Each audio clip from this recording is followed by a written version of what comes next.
un jour particulier, hein? La Pâque, oui, qui célèbre la résurrection de Jésus-Christ. Notre foi est en lui. Si Jésus n'était pas une réalité vivante, à quoi ça sert de croire en Dieu? À quoi cela aurait-il servi? Il y a cet espoir-là, il y a cette espérance-là, il y a même cette assurance-là que nous ne choisissons pas Dieu et nous ne le suivons pas en vain. Non, ce n'est pas vainement que nous suivons le Seigneur, pas du tout. C'est une réalité palpable. Nous sommes dans ce qu'on appelle l'évidence. Et le socle de cela, c'est la foi. Est-ce que tu m'entends? Oui. Et c'est ça qui fait bouger les gens, qui fait bouger le monde. Mais il faut dire que Dieu est vraiment étonnant. Regardez, c'est lui qui crée l'homme. Il a l'air tout petit, insignifiant. Si tu essaies de le positionner comme cela dans le cosmos, l'homme c'est quoi? Il n'aura même pas la taille d'un grain de sable. Mais Dieu court derrière l'homme. Mais parce qu'il a de la valeur pour lui. En quoi? En cet homme-là, il a mis son esprit. Il a tout investi là-dedans. C'était ça. L'homme est la meilleure création de Dieu. Je ne sais pas si tu vois les choses comme moi. Oui. Alors, cet homme est aussi très curieux. Il est bizarre. Il a l'esprit de Dieu et c'est lui encore qui se lève contre lui, Dieu. Quand je réfléchis, parfois je ne comprends pas cette affaire-là. Dieu te crée, il te donne son esprit, il te donne les directives. Et il te dit, je te place ici. Voici ce que tu dois faire. Et tu viens lui donner des leçons.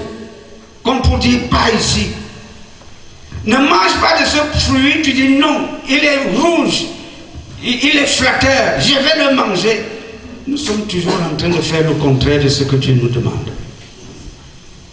Et cela va nous valoir ce que nous subissons aujourd'hui. Cela va nous valoir la mort, les peines, les souffrances. Notre désobéissance est fâcheuse. Pas bon du tout. Est-ce que l'Église suit? Amen. Jusqu'au moment où, malgré cela, le Seigneur ne se fatigue pas. Il ne se fatigue pas. Parce que nous le fatiguons, hein. Mais lui, il est toujours là, consistant, fidèle. C'est pour cela qu'à un moment donné, il a envoyé son fils. C'était pour nous racheter. Tu connais cette belle histoire. Mais lorsque tu vas lire dans la Bible le parcours de Jésus-Christ, mais tu comprendras qu'il n'y a pas deux personnes comme lui, comme cela dans le monde. Ça n'existe nulle part. Est-ce que tu es là, tu suis? C'est la vérité. Prenons Jésus-Christ vers la fin de sa vie. Essayons de lire cela dans la parole. Mais nous allons comprendre qu'il a beaucoup souffert. Beaucoup. Qui peut supporter ce genre de souffrance-là? En plus, il part du ciel, lui, Jésus-Christ. Il est le Fils de Dieu. Il a les atouts de Dieu. Au même niveau que lui, dans la réalisation, dans la création. Il fait ce que le Père fait. Comme le Père fait. Il donne la vie. Il ressuscite. Mais ce Jésus-là, nous l'avons tué. Voilà la triste réalité. Et quand on dit nous, il faut se dire que c'est chacun de nous. Autant aujourd'hui nous le célébrons, autant dans notre marche chrétienne de tous les jours, nous l'offusquons, l'attristons, le rejetons. et comme bien d'autres le renions. Dieu merci, la Bible est là pour nous faire comprendre ce qu'il a souffert. Et lorsque tu prendras un peu de temps comme cela pour aller voir ce qu'il a vécu, et si tu es un peu sensible, même un peu comme cela, tu vas commencer à changer. Amen. Amen. Aujourd'hui, en cette Pâque, il te donne un thème. Un thème important qui va également ouvrir ton entendement, ta manière de comprendre qui est cet homme-là et ce qu'il est venu faire. Amen. Amen. Voici donc le thème qui nous conduit en ce jour. Les dernières paroles de Jésus à la croix. Les dernières paroles de Jésus à la croix. À la croix, il est déjà pendu. Ses mains ont déjà été clouées, de même que ses pieds. Il est là souffrant, transpirant, sanguinolent, dans la douleur. Que va-t-il dire? Il aura encore la possibilité de parler. Et lorsqu'il va ouvrir la bouche, que dira-t-il? Première parole du Seigneur Jésus-Christ. Jésus-Christ, souffrant, agonisant à la croix, dira, Luc 23, 34, Père, pardonne-leur, car ils ne savent pas ce qu'ils font. Voilà un homme qui est en train d'être tué, qui a déjà tant subi, et qui sait qu'il va mourir dans quelques instants. Il ouvrira la bouche et il dira ceci, Père, parce qu'il s'était adressé à son Père, au Créateur de toutes choses. Ne te fâche pas, pardonne-leur, aie pitié d'eux, ne tiens pas compte de leurs attitudes sanguinaires, brutales, ignobles. Pardonne-leur. Et pourquoi est-ce que Jésus-Christ pouvait lui demander à son Père? Il a donné le motif. Car ils ne savent pas ce qu'ils font. Ils ne savent pas. Ils ne comprennent pas. Dans l'ignorance, ils font ce qu'ils sont en train de faire maintenant. Ils sont en train de me tuer. Ils ont préféré un malfaiteur par rapport à moi. Pardonne-leur. Ils m'ont cloué à la croix. Ils ont fait couler mon sang. Pardonne-leur. Mais quel amour!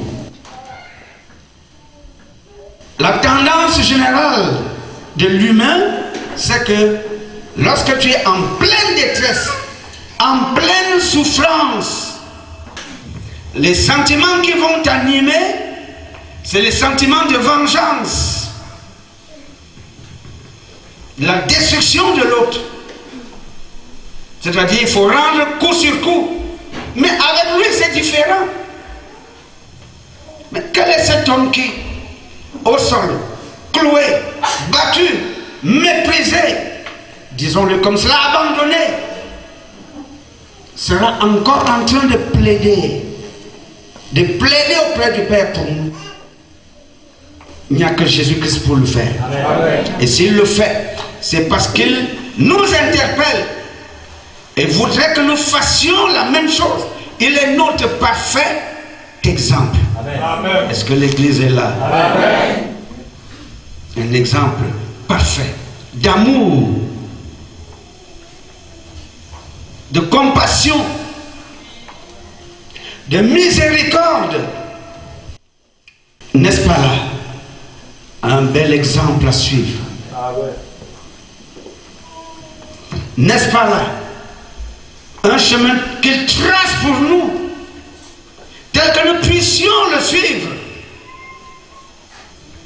L'esprit de pardon, sans condition. Voilà ce qu'il nous enseigne. C'est un pardonneur. Amen. Ce qu'ils font peut sembler impardonnable. Comme c'est un homme de grâce, ils n'ont pardonne-leur.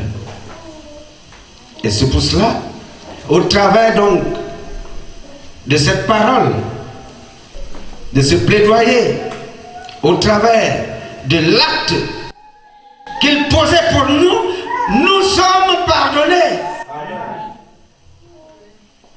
Nous ne sommes plus condamnés. Voilà. Avec cet acte-là, le diable n'a plus de puissance légale sur nous. Pas du tout. Donc moi je suis pardonné autant que toi. Nous le sommes grâce à ce qu'il a fait. Parce qu'il a payé ce prix. Est-ce que l'église suit? Amen.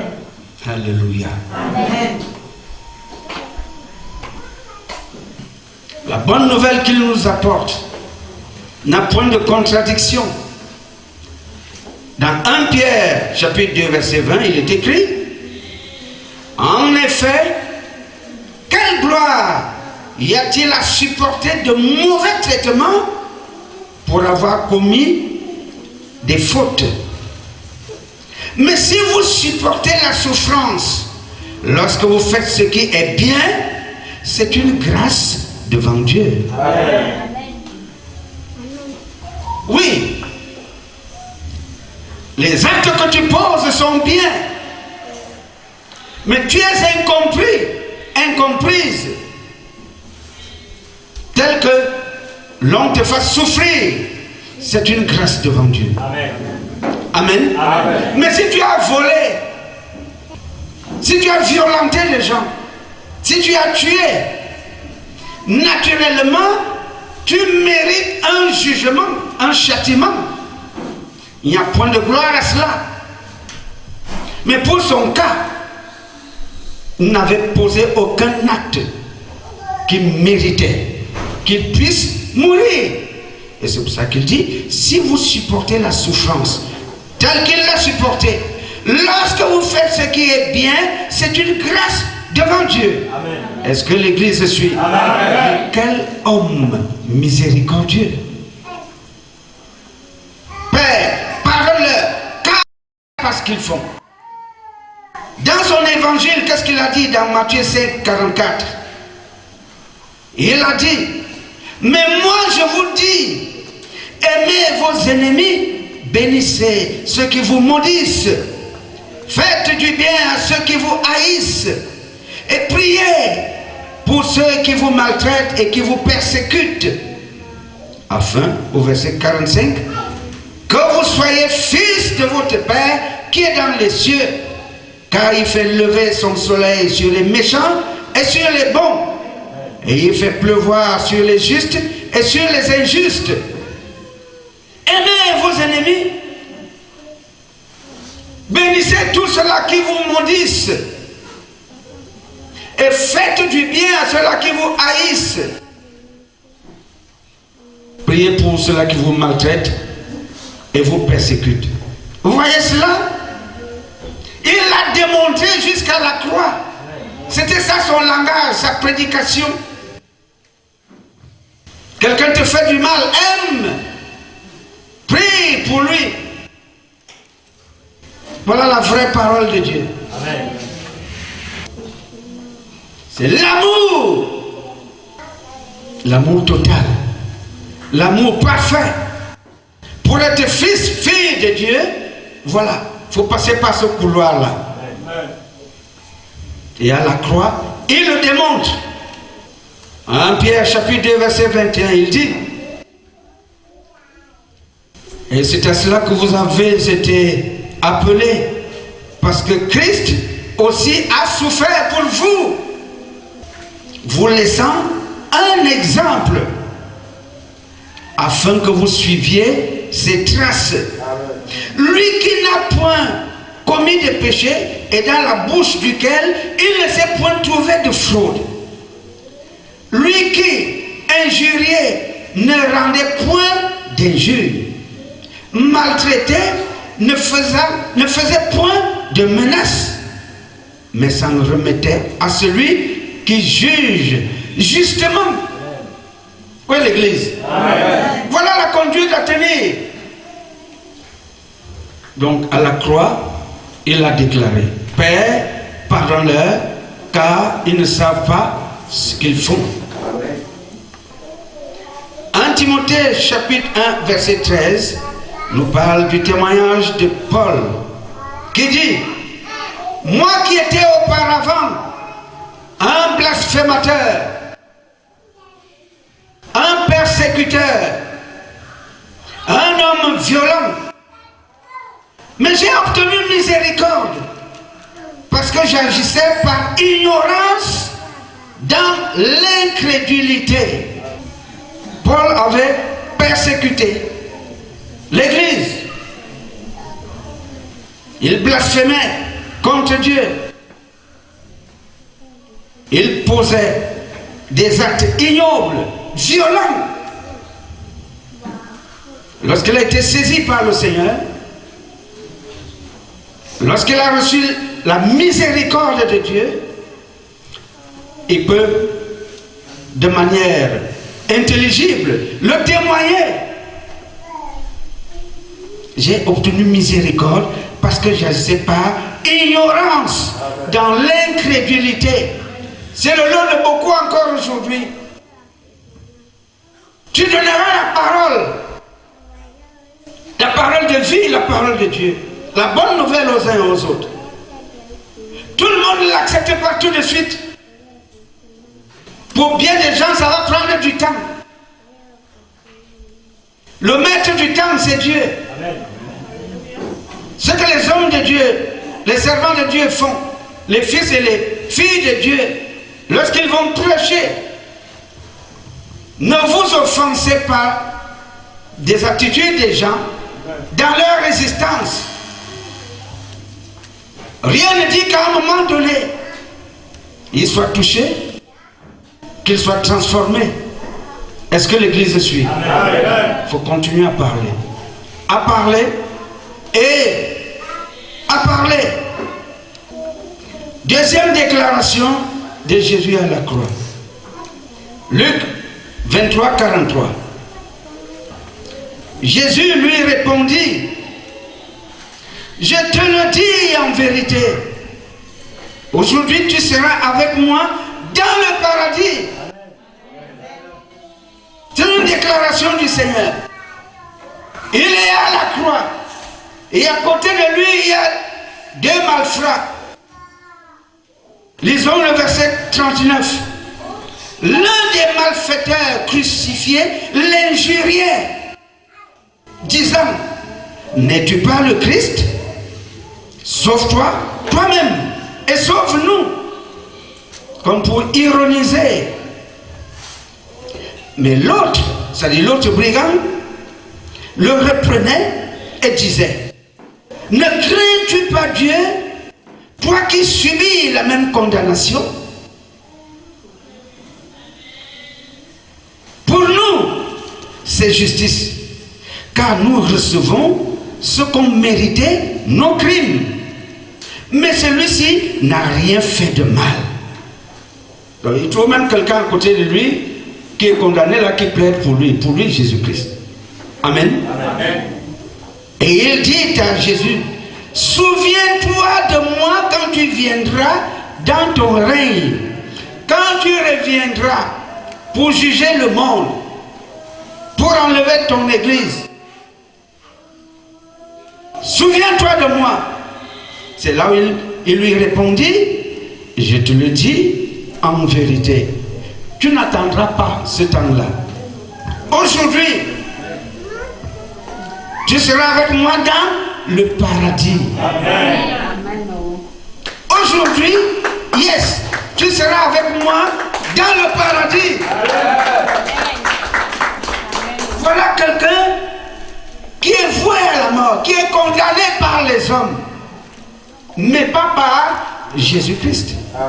Est-ce que nous comprenons cela? Il fait appel à lui. Souviens-toi de moi. Il le défend par rapport à son collègue criminel qui l'injuriait. Il dit, mais non, mon cher ami, toi et moi, nous avons commis des crimes.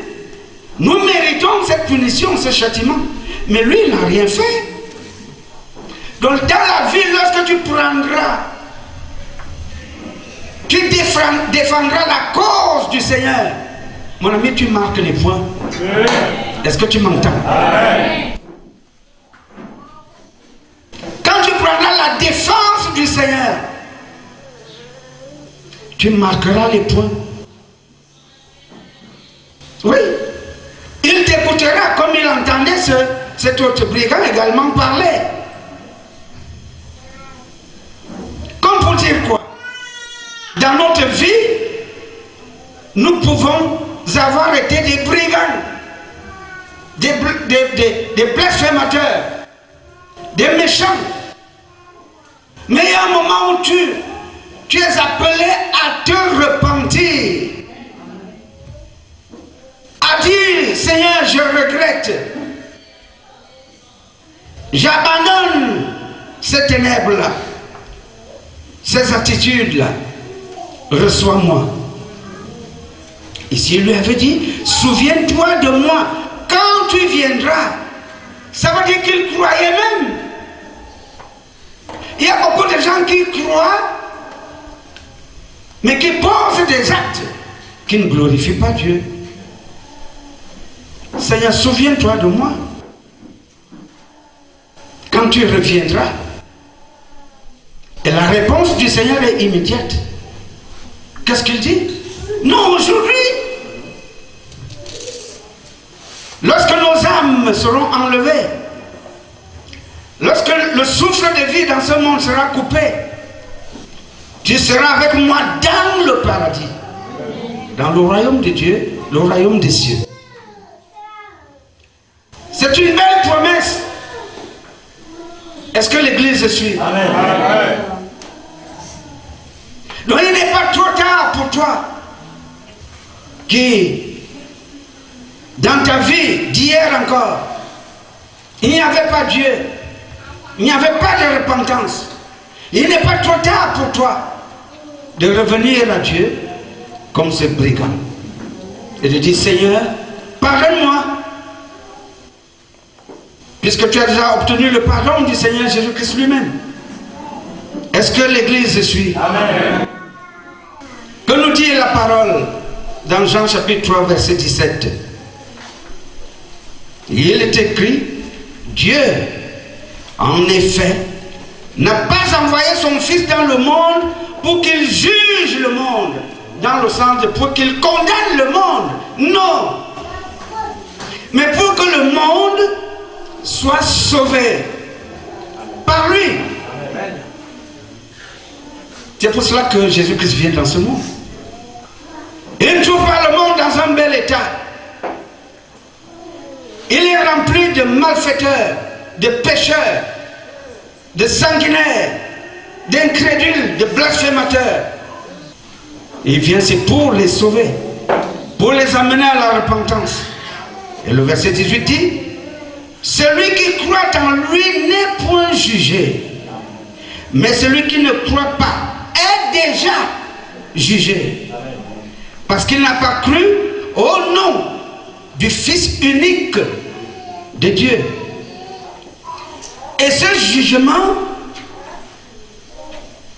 c'est que la lumière étant venue dans le monde, et la lumière c'est qui? La lumière c'est qui? Jésus-Christ. Les hommes ont préféré les ténèbres à la lumière parce que leurs œuvres étaient mauvaises. C'est évident. Quand tes œuvres sont claires, pures, non, tu es avec le Seigneur. Amen. Mais quand tes œuvres sont ténébreuses, mauvaises, forcément, la lumière, tu la rejettes. Verset 20. Car quiconque fait le mal est la lumière. Elle ne vient point qu'à la lumière, de peur que ses œuvres ne soient dévoilées. La lumière dévoile nos mauvaises œuvres. Mais celui qui agit selon la vérité vient à la lumière, afin que ses œuvres soient manifestées, parce qu'elles sont faites en Dieu. Je n'ai rien à cacher dans ma vie. Il n'y a pas de ténèbres dans ma vie. Forcément, je cherche la lumière. Et lui, il est la lumière. Je cherche la lumière pour être moi-même lumière. C'est pour ça qu'il dit, vous êtes la lumière du monde. Les ténèbres et les ténébreux vont rejeter la lumière.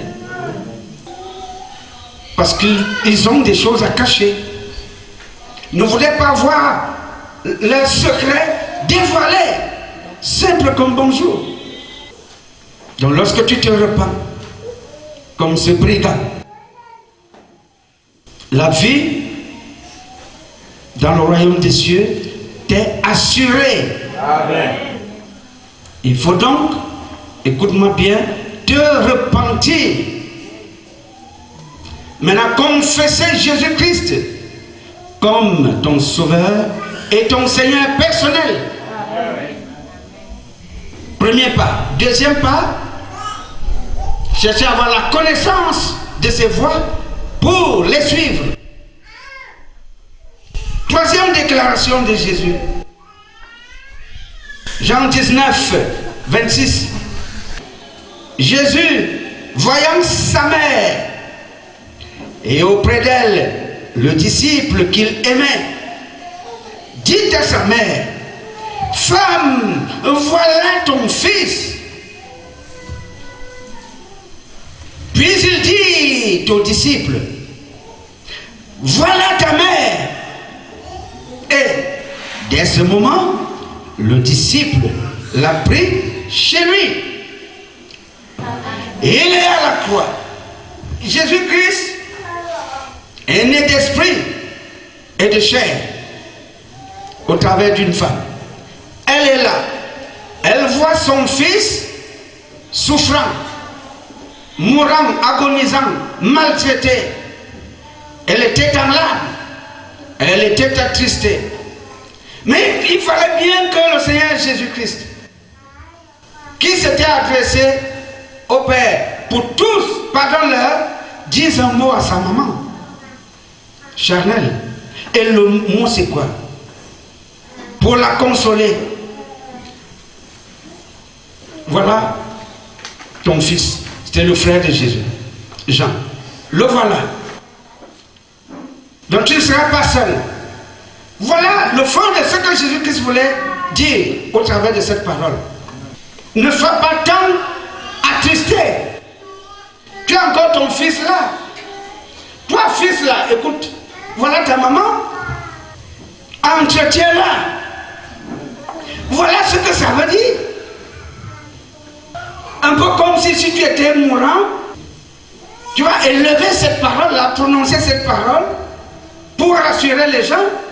Mais si je suis en train de partir, il y a encore des frères et sœurs pour te soutenir, la mère ou le père.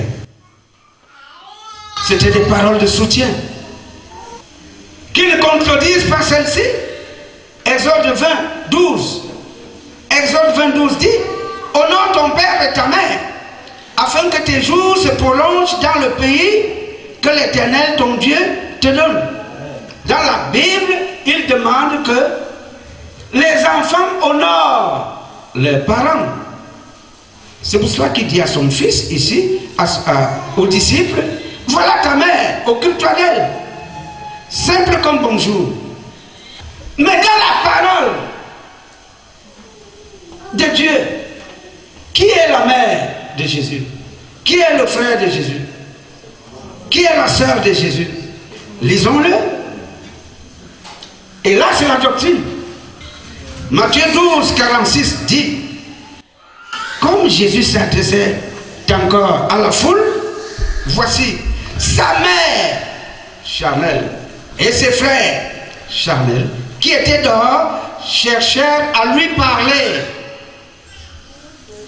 Quelqu'un lui dit, voici ta mère et tes frères sont dehors et ils cherchent à te parler. Écoutez la réponse du Seigneur Jésus-Christ au verset 48. Mais Jésus répondit à celui qui le lui disait, en posant une question.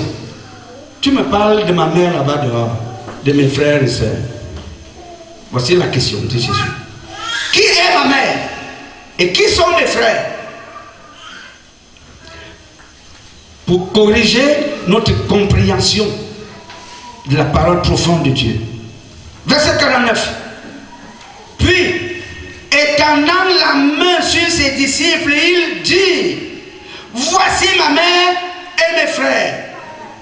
Car quiconque fait la volonté de mon Père qui est dans les cieux, celui-là est quoi? Et mon frère est quoi? Et ma soeur est quoi?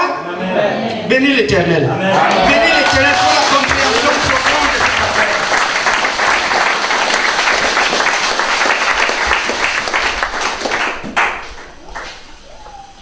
Je suppose que dans cette salle, il y a des sœurs de Jésus-Christ. Je suppose que dans ces lieux, il y a la mère ou les mères de Jésus-Christ. Je suppose également qu'il a des frères. Amen. Oui, ce sont ceux-là qui font la volonté de son Père. Amen. Quiconque fait la volonté de mon Père qui est dans les cieux, c'est celui-là qui l'appelle mon frère, ma soeur, ma mère. Où sont les sourires? Vous n'êtes pas les frères, les sœurs du Seigneur? Oui, ce n'est pas l'affaire des autres.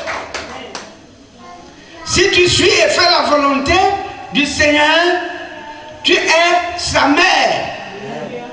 Oui. Moi, je suis son frère. Je suis son frère. Et dans un autre passage, il dit la même chose. Mais il leur donne un autre statut, les amis. Amen. Sera ami de Dieu, du Seigneur Jésus, celui qui fait la volonté de son Père. Est-ce que l'église est là? Amen. Oui.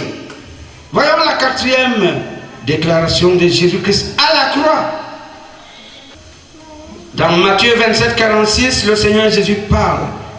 Et vers la 9e heure, Jésus s'écria d'une voix forte, Élie, Élie, lama sabachthani, c'est-à-dire, mon Dieu, pourquoi m'as-tu abandonné? Pourquoi m'as-tu abandonné? Nous voyons ici l'humanité de Jésus qui était comme toi et moi, humain, avec des sentiments. Oui, ce n'était pas facile pour lui.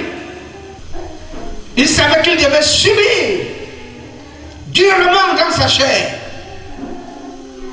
Et il l'a subi, il le savait d'avance. Et c'est pour cela que ce n'était pas évident pour lui. Lorsque nous allons lire Matthieu 26, 36, tu vas mieux le comprendre. Matthieu 26, à partir de 36, il est écrit. Là-dessus, Jésus alla avec eux dans un lieu appelé Gethsémane. Et il dit aux disciples, asseyez-vous ici, pendant que je m'éloignerai pour prier. Il prit avec lui Pierre et les deux fils de Zébédée, et il commença à éprouver de la tristesse et des angoisses. Il savait que ce qu'il allait subir était angoissant, et il était triste, parce que c'était un homme, Jésus-Christ. Au verset 38, il leur dit alors: mon âme est triste jusqu'à la mort. Restez ici et veillez avec moi. Oui, il demandait le soutien. Il demandait le soutien. Restez avec moi, priez avec moi, veillez avec moi. Puis, ayant fait quelques pas en avant, il se jeta sur sa face et pria ainsi: mon Père, s'il est possible que cette coupe s'éloigne de moi. Mon Père, si tu peux encore faire quelque chose pour ne pas me traîner dans cette affaire, éloigne-moi de ce que je vais subir. C'était avant qu'il ne soit attrapé et crucifié. Est-ce que l'Église suit? Amen. Toutefois, non pas ce que je veux, mais ce que tu veux. Je souhaiterais que tu m'épargnes toutes ces peines, ces douleurs. Et il revient, il dit non, ta volonté doit être faite, pas la mienne. La mienne aujourd'hui, c'est que tu m'éloignes de cette coupe. Je ne vais pas laisser ma propre volonté prévaloir sur la tienne. C'est pour ça qu'il dit non, pas ce que je veux, mais ce que tu veux. Amen. Verset 40. Et il vint vers les disciples qu'il trouvait endormis. Et il dit à Pierre: vous n'avez donc pu veiller 1 heure avec moi? Il s'exclame: même pas 1 heure pour me soutenir? L'esprit d'endormissement, l'esprit de paresse, qui est le lot de beaucoup. L'endormissement, la paresse. Même pas 1 heure. Je vous ai dit que je suis attristé et angoissé. Soutenez-moi. Quand il revient, il ronflait. Il ronflait tranquillement. Verset 42. Il s'éloigna 1 seconde fois et pria ainsi: mon Père, s'il n'est pas possible que cette coupe s'éloigne sans que je la boive, que ta volonté soit faite. S'il n'est vraiment pas possible que ta volonté soit faite, le langage a changé. Au début, il dit: je voudrais que cette coupe s'éloigne de moi. Deuxième prière: non, mon Père, s'il n'est pas possible que cette coupe s'éloigne sans que je la boive, que ta volonté soit faite. Amen. Il revint et les trouva encore endormis, car leurs yeux étaient quoi? Appesantis, lourds. Pendant que je suis en train de donner cette parole, je vois déjà certains yeux qui se ferment là. Rien que pour écouter la parole, il y a des yeux qui se ferment dans la salle. Triste réalité. Verset 44. Il les quitta et s'éloignant. Sinon il allait rester là être aussi emballé avec le sommeil. Il s'éloigne de ces gens endormis. Il pria pour la 3e fois, répétant les mêmes paroles. 3e fois. C'est pour ça qu'il a dit prier sans cesse. Priez, priez, priez, priez sans cesse. Communiquez avec Dieu sans cesse. Verset 45. Puis il alla vers ses disciples et leur dit: vous dormez maintenant. Là maintenant c'était le vrai sommeil. Vous dormez maintenant et vous vous reposez. Voici, l'heure est proche et le Fils de l'homme est livré aux mains des pécheurs. Levez-vous, allons. Voici, Celui qui me livre s'approche. Est-ce que l'Église a suivi? Amen. Est-ce que cette parole est en train de te toucher? Amen. Alors, le temps est arrivé, ces gens arrivent, ils viennent m'attraper déjà. Il était en train de payer un prix, le Seigneur. Et quand il paye le prix, c'était dans la prière. Il s'adressait à son Père. Tu ne peux pas payer le prix de ce que tu voudrais avoir de chair sans passer par les sacrifices. Là, c'est son sacrifice. Il est en train là de démontrer ses preuves qu'il va aller jusqu'au bout. Nous, aujourd'hui, que voulons-nous dans notre marche chrétienne? Comme le brigand à côté de lui, nous voulons être dans son royaume, au paradis avec le Seigneur. Mais pour y avoir accès, il y aura des choses à faire, mon ami. Il faudra braver bien des situations. Lisons-le dans Actes 14, 22. Il est dans la justice de sa parole. Il confirme ce qu'il a prêché. Actes 14, 22 dit: fortifiant l'esprit des disciples, les exhortant à persévérer dans la foi et disant que c'est par beaucoup de tribulations qu'il nous faut entrer dans le royaume de Dieu. C'est par beaucoup de tribulations, c'est par beaucoup de persécutions. Il faut une bonne dose d'engagement pour être éligible à entrer dans ce royaume-là. Est-ce que vous voyez cela? À un certain moment, il faut mettre le sommeil à côté. Il faut prendre des jeûnes. Il faut prier, mon ami. Le temps approche. Le temps vient, le temps de la fin vient, approche à grands pas.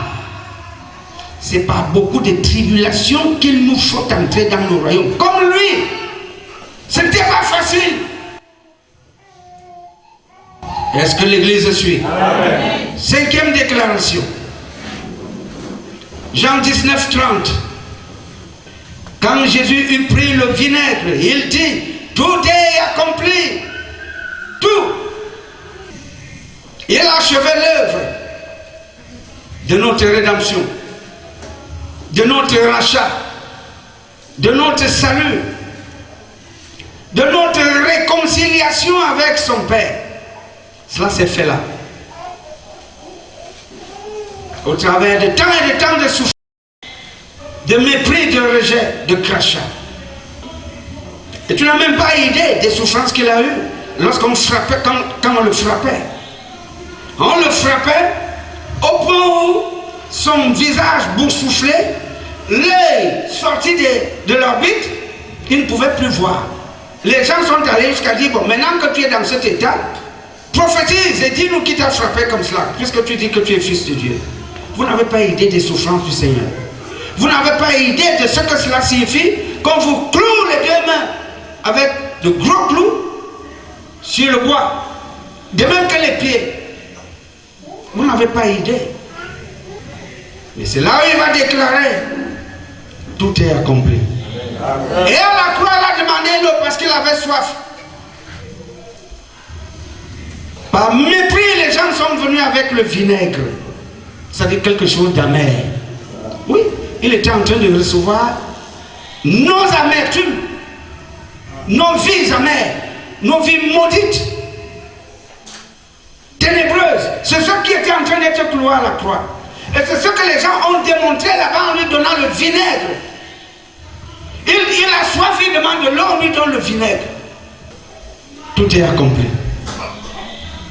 Il a tout accompli. Seigneur, j'ai achevé le travail que tu m'as donné. C'est écrit dans Jean 17, 4. Jean 17, 4. Je t'ai glorifié sur la terre. J'ai achevé l'œuvre que tu m'as donnée à faire. J'ai achevé, c'est fini. Le diable est vaincu. Amen. Ton peuple est libéré complètement de l'emprise de l'ennemi. Mais pour que il faudra absolument, nécessairement, que chacun individuel maintenant accepte le sacrifice de Jésus-Christ pour le suivre. Et nul ne peut accepter son sacrifice sans se sacrifier lui-même, sans renoncer à bien des choses. Ce n'est pas possible. 6e déclaration de Jésus-Christ à la croix. Luc 23, 46. Et il nous est dit, Jésus s'écria d'une voix forte, Père, je remets mon esprit entre tes mains. Et en disant ces paroles, il expira. Il rendit l'âme. Père, je remets mon esprit entre tes mains. Dès qu'il lui dit, tac, le souffle était coupé. Le Seigneur avait récupéré et son souffle et récupéré son âme. Est-ce que l'Église suit? C'est à la croix. Comme pour nous donner un exemple, lorsque tu te sens déjà mourir et partant, remets ton esprit, toi, enfant de Dieu, au Seigneur. Remets ton esprit, n'aie pas peur de la mort. La mort n'est qu'un passage, un couloir. D'ailleurs, tu ne pourras pas l'éviter. Prépare-la déjà dès maintenant. Prépare-la dès maintenant. Chaque seconde qui passe te rapproche d'elle. Prépare-la. Et le moment venu, dis-le, Père, je remets mon esprit entre tes mains. Étant donc fils ou fille de Dieu, tu es assuré que tu seras accueilli par lui. Amen. Alléluia. Amen. Tu es assuré que tu ressusciteras au temps convenu et convenable. Parce qu'il a tout accompli. Nous sommes sauvés. Nous sommes délivrés. Nous ne pouvons plus être esclaves. Dans la servitude des griffes de l'ennemi. Pas du tout. Il faut en prendre conscience. Oui, à la croix, il a effacé tous ces actes-là dont les ordonnances nous condamnaient et qui subsistaient contre nous, effacés complètement. Et en dominant sur la mort, en la réduisant au silence, il a écrasé les esprits, les dominations qui étaient au-dessus de nous. Est-ce que l'Église suit? Amen. Tu es au-dessus maintenant. Et si aujourd'hui tu es pour Dieu, qui peut être contre toi? Réponds.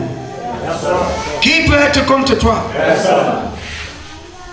Il t'a donné cette domination de marcher sur les serpents et sur quoi? Et les scorpions et sur toute la puissance de l'ennemi. Oui. Tu as la vie parce que tu as Jésus-Christ. Tu as la domination parce que celui qui est en toi est plus grand que le diable qui sévit dans le monde. Est-ce que tu m'entends? Tu es la tête et non le cœur. Tu seras en haut et plus jamais en bas. Dans tous les plans, tu seras béni. Avec Christ. Est-ce que tu m'entends? Tu seras brillant. Un homme de prestige, une femme de prestige. Et ta parole sera une parole de décret.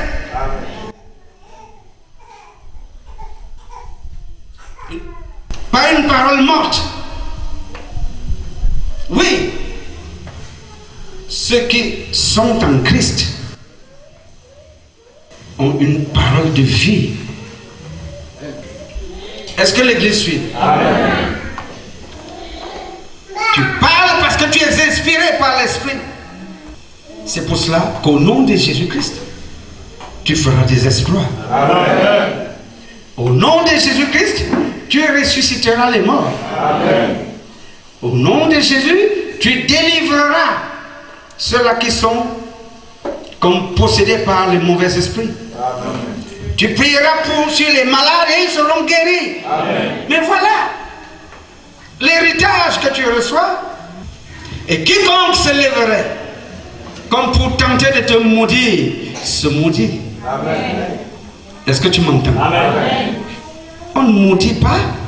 On ne peut maudire ce qui est béni par Dieu. Amen. Tu t'attires des ennuis. Amen.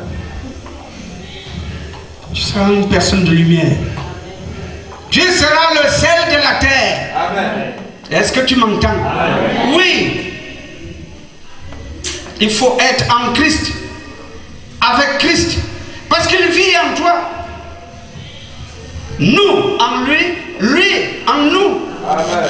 Comme lui-même il est dans le Père, ça veut dire qu'ensemble nous sommes dans le Père. Amen. Est-ce que l'Église suit? Amen. Les paroles du Seigneur Jésus-Christ à la croix démontrent et nous montrent ici une personne à imiter.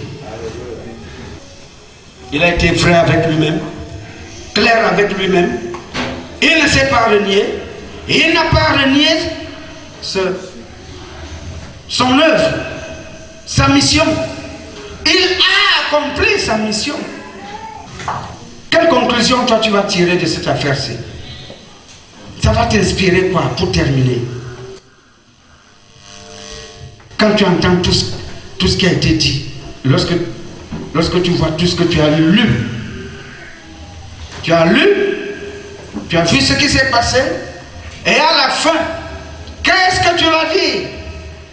Quelle position tu vas prendre? Tu n'as pas pitié de toi? Tu voudrais que le diable vienne te récupérer comme ça alors que Jésus-Christ a tout accompli? Il y a quelque chose à faire. Il faut prendre la bonne décision. Est-ce que l'Église suit? Amen. En guise de conclusion, 1 Jean 5, 12 dit: celui qui a le Fils a la vie. Celui qui n'a pas le Fils de Dieu n'a pas la vie. Amen.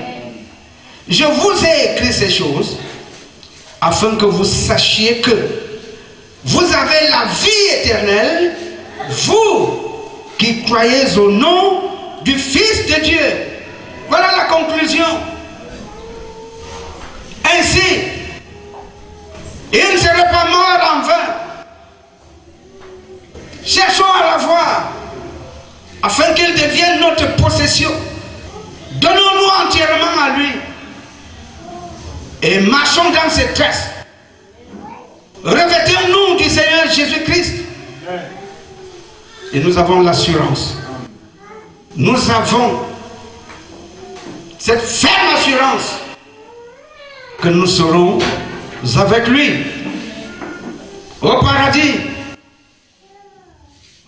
dans le royaume des cieux, dans la nouvelle Jérusalem. Amen. Est-ce que l'Église est bénie par cette parole? Amen. Que cette parole bénisse l'Église. Amen.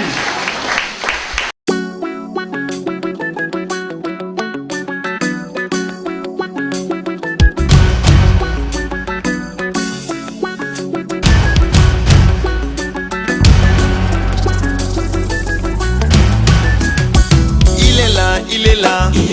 Jésus-Christ est là. Le bon berger est là. Pour toi et pour moi.